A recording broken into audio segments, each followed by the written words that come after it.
There's a specific kind of silence that only happens in the moments right before something changes forever. I was 9 years old the first time I felt it, standing barefoot in my pajamas, staring out into the darkness from my bedroom window on the second floor of our farmhouse. I didn't know it then, but that silence was trying to warn me. It was late October, 2004. My family had moved to a small town in Pennsylvania just a few months earlier. Our new home was old, really old, with creaking floors, faded wallpaper, and strange air vents in the walls that whispered whenever the wind blew. My mom called it charming, and my dad called it a fixer-upper. But to me, it always felt like the kind of house where you weren't entirely alone, even when you were. We were settling in slowly, and with Halloween coming up, my mom was determined to make the place feel festive. She hung fake cobwebs in the corners, lined the porch with carved pumpkins, and even wrapped the staircase banister with orange string lights.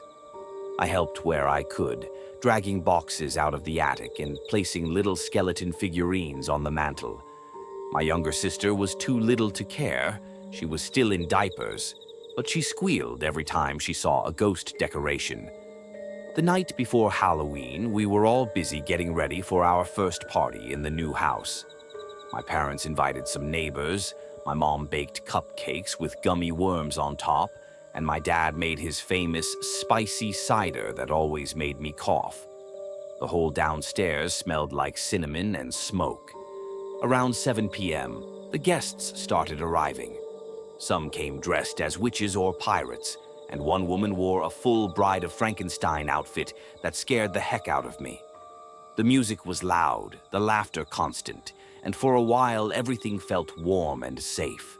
I even set up a little haunted hallway using a flashlight and paper bats near the laundry room, which got a few laughs from the adults. But around 9 o'clock, the mood changed, just slightly, enough for me to notice. I had gone upstairs to grab my flashlight when I passed by my bedroom window. Something made me stop and look outside. Our property backed up to an old, empty field that stretched for acres all the way to the tree line. And out in the field, just past the fence, stood a man. He wasn't moving, just standing there, arms limp at his sides. No flashlight, no costume, nothing. Just a man in a dark coat and what looked like a brimmed hat. He was too far away for me to see his face clearly, but I could feel that he was staring right at me. I stepped back from the window and ran to find my dad. When I told him what I saw, he laughed it off and said it was probably one of the neighbors playing a prank, or maybe just a late guest who got lost. But when he looked out the window a few minutes later, the man was gone. I tried to shake it off. After all, it was Halloween weekend. People pulled pranks, wore creepy costumes. Maybe it was just a joke. But I couldn't get that image out of my head. The way the man had stood so still, like he was waiting for something. Later that night, after everyone had gone home and my sister was asleep, I lay in bed staring at the ceiling. The house was quiet again. That same silence from earlier had returned, thick and still, like the air was holding its breath. I was just starting to drift off when I heard it. A soft tap, then another, coming from my window. I sat bolt upright. Tap, tap, tap. I didn't want to look. Every instinct told me to stay under the covers and pretend I hadn't heard anything. But curiosity is a powerful thing. I crept out of bed and approached the window, my heart pounding in my ears. At first, I didn't see anything, just the dark field lit faintly by the moon. But then I saw the smudge, a handprint, on the outside of the glass. And then he stepped into view. It was the same man, closer now, much closer, standing just on the edge of the porch roof, somehow having climbed up from below. His face was pale, stretched too tight, and his eyes were wrong. Not angry, not sad, just empty, like he wasn't really looking at me, but through me. I screamed. My dad came running, and by the time he burst into the room, the man was gone, just like before.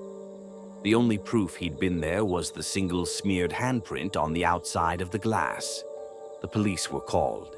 They searched the property, checked the field, even drove through the neighborhood. No footprints, no sign of forced entry, nothing.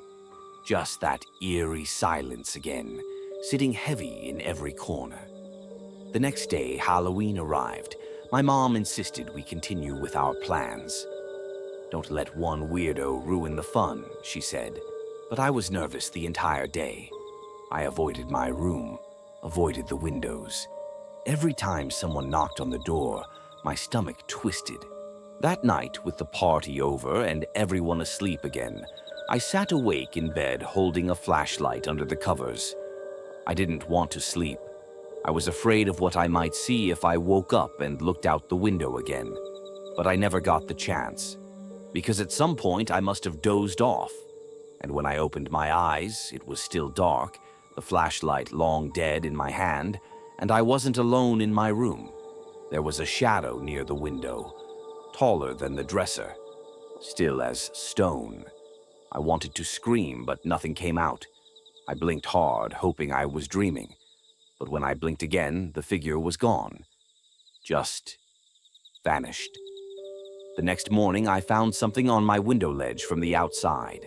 A single, old-fashioned silver button, worn and scratched like it belonged on a coat from 100 years ago. My parents didn't believe me when I showed them. They thought it was part of someone's costume.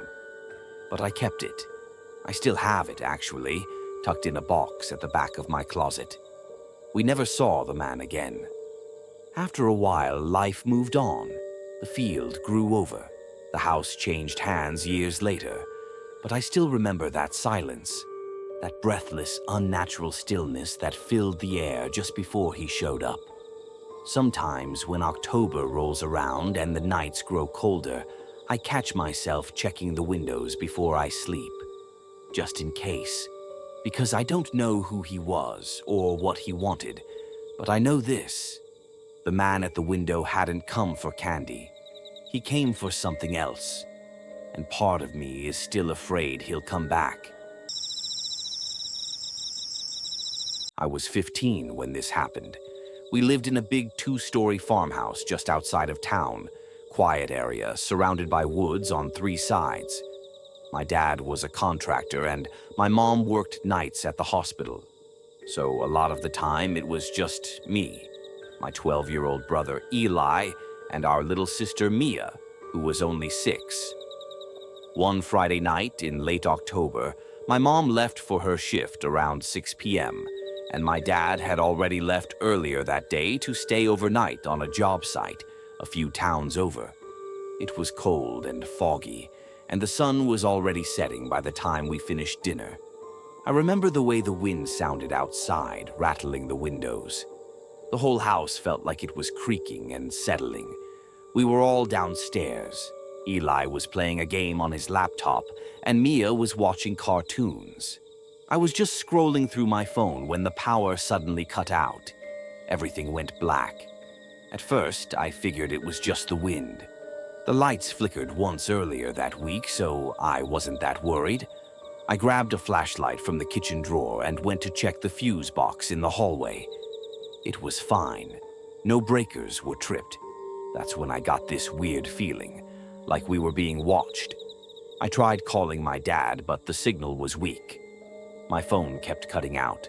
I told Eli to get some candles from the drawer while I grabbed one of my dad's old flashlights from the garage. As I stepped into the garage, I noticed something strange. The side door was open. That door was always locked. I stopped in my tracks. The air felt colder, like something was drawing the warmth out of the room. I called out, "Hello?" But all I heard was the wind. I closed the door and locked it, trying to convince myself I was just being paranoid. When I got back inside, Eli and Mia were sitting on the couch with the candles lit. Eli looked up at me and said, "Did you go out to the barn?" I shook my head. "Why?" He said he saw someone walking past the window. He thought it was me, but I'd been inside the whole time. I went to the window and looked out. Through the fog, I could barely make out the barn about 40 yards from the house. The motion light above it was on, but there was no movement. I tried to shrug it off. Maybe a deer had wandered by and tripped the sensor, but I locked the front and back doors just in case. Around 10, I told Eli to take Mia upstairs to get ready for bed. I stayed downstairs to keep an eye on things. The candles were starting to burn low, and the house felt heavier somehow, like the silence was pressing in. That's when I heard it. A loud bang from the back of the house. It sounded like something slammed against the siding near the kitchen. I jumped up, grabbed the flashlight, and went to the back door. Nothing. I opened the door slowly and shined the light outside. The backyard was empty, but I noticed footprints in the mud. Bare footprints, leading from the woods to the back of the house. I slammed the door shut and locked it again. I didn't want to scare Eli and Mia, so I just stayed downstairs, keeping watch. I moved one of the kitchen chairs near the front door and sat there, listening. A little after midnight, I heard footsteps upstairs, slow, deliberate footsteps. I figured it was Eli going to the bathroom, but then I heard a door creak open, followed by the soft sound of Mia crying. I raced up the stairs, and when I got to the top, I saw Mia standing in the hallway, tears on her face. She pointed to her room and said, "There's a man in my closet." I didn't even think. I pushed past her into the room, grabbed the baseball bat I kept by the door, and threw open the closet. Nothing, just clothes and boxes. I turned back to Mia and tried to comfort her, but she kept insisting he was there. I figured maybe she had a nightmare. I walked her to my room and told her to sleep in my bed. When I came back out to the hallway, I saw Eli standing at the end of it, his face pale. He pointed to the attic door. It was open. Now, we never used the attic. My dad had warned us the floorboards were weak and the insulation was old. That door had been sealed shut since we moved in. I slowly walked toward it. The pull-down ladder was down, leading into complete blackness. I aimed my flashlight up, but I couldn't see anything past the first few steps, just dust floating in the beam. That's when I heard breathing, heavy, raspy breathing. I backed up, told Eli to grab Mia, and we locked ourselves in my room. I pushed my dresser in front of the door and called 911. My hands were shaking so badly I could barely dial.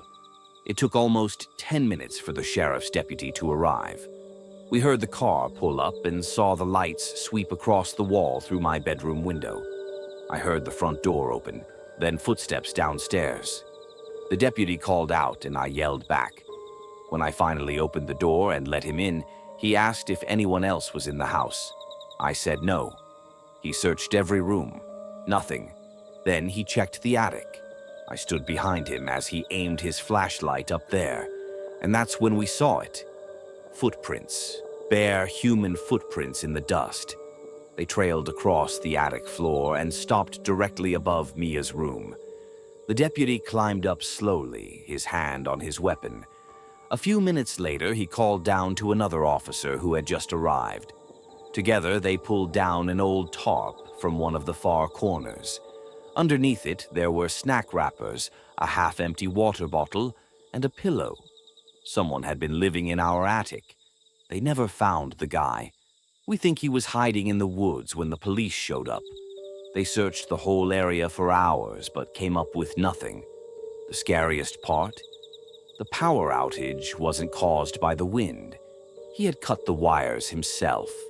We moved out of that house a few months later.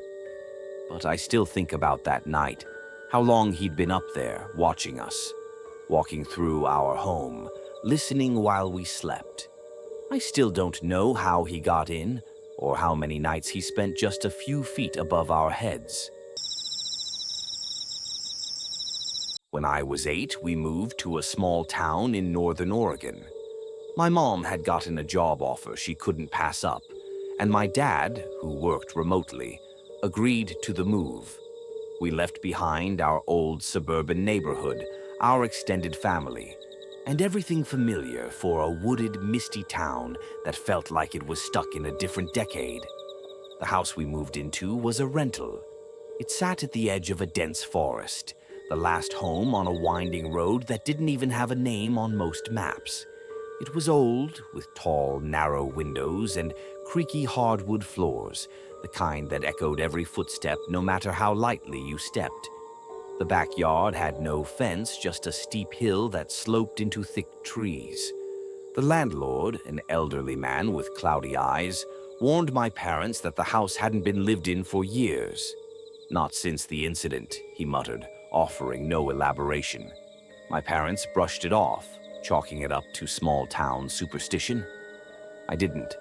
Not after the first night. That night I couldn't sleep. Something about the house felt restless. It wasn't just the newness of it. It was the silence. Not peaceful silence, but heavy, pressing, like something was listening. I lay in bed, eyes wide open, staring at the hallway beyond my slightly ajar door. Around 2 a.m., I heard a soft scraping sound coming from the wall behind my headboard. It was faint, like fingernails brushing wood. Then it stopped. I told myself it was nothing. I was tired, scared, and letting my imagination run wild. But the next night, it happened again. Same time, same sound. The third night, I got out of bed and pressed my ear to the wall. The scraping was there, but now I could also hear a whisper. I couldn't make out the words, but it was rhythmic, like a chant. I backed away and slept with the lights on. Things only got worse from there. My little sister, who was only 4 at the time, started waking up with night terrors. She'd scream and point at the closet in her room, yelling that the tall man was watching her. My parents dismissed it as a normal phase. Kids have nightmares, right? But one morning, she came to breakfast with deep scratches on her arm. 3 thin lines, spaced evenly apart. She said he tried to pull her into the closet. My parents were rattled, but insisted she must have scratched herself in her sleep. I didn't believe that, especially because that same week I noticed the attic door had been left open. We'd never gone up there. It was one of those square hatches in the ceiling, the kind that required a pull-down ladder. When I asked my dad if he'd gone up there for anything, he just frowned and said no. But the next day, it was open again. Sometimes we'd come home from school to find the lights on in rooms no one had entered. My mom would lock up before leaving for work, only to come home to the smell of cigarette smoke lingering in the air, even though no one in our family smoked. One afternoon, we found all the kitchen chairs turned upside down on the table with no explanation. Our dog, Toby, a normally goofy golden retriever, became unrecognizable. He would stand at the base of the attic hatch and growl for hours, his fur raised, teeth bared, his eyes locked on the ceiling. We eventually had to crate him at night because he started clawing at the walls, barking furiously at nothing. But the worst incident, the one none of us talk about now, happened one weekend when my parents were out grocery shopping.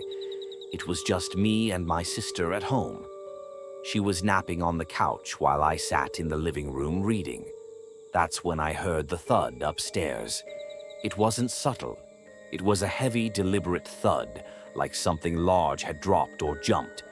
Then another, then footsteps.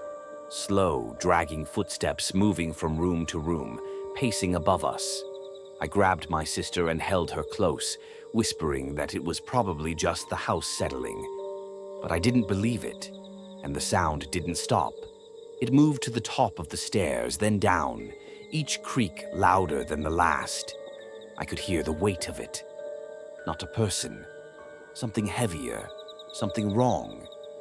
Then silence. I thought maybe it was over. Maybe I imagined it.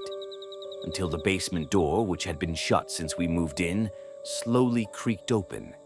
It opened all the way, revealing nothing but pitch-black darkness beyond the first few steps. And then the whispering started again. Only this time it was louder and clearer. It was my name. I carried my sister to the front porch and waited outside until my parents got home. I was shaking so hard I couldn't even speak when they pulled into the driveway. That night, my dad finally went up to the attic. He came down minutes later, pale and sweating, holding a small dusty box filled with old Polaroids. Each photo showed a different child, sitting alone in the very rooms we slept in. Their faces were expressionless, their eyes hollow. On the back of each photo, in jagged handwriting, was a name and a date. None of the dates were recent. My mom confronted the landlord the next day. He denied everything, said he didn't know anything about children or photos or hauntings. He said the house had a long history, and maybe the past just liked to linger. We moved out the following week. Didn't even bother to pack properly. My parents broke the lease, lost a bunch of money, but they didn't care. We just needed to get out. To this day, we never found out who the children were, or who the tall man was, or why he chose to whisper to us through the walls. I still don't sleep with my back to a wall. I still flinch when I hear whispering. And sometimes, late at night, I swear I can still hear that soft, deliberate scraping behind my headboard, just like I did when I was 8. And when I do, I don't move. I just listen and wait for it to stop, if it ever does.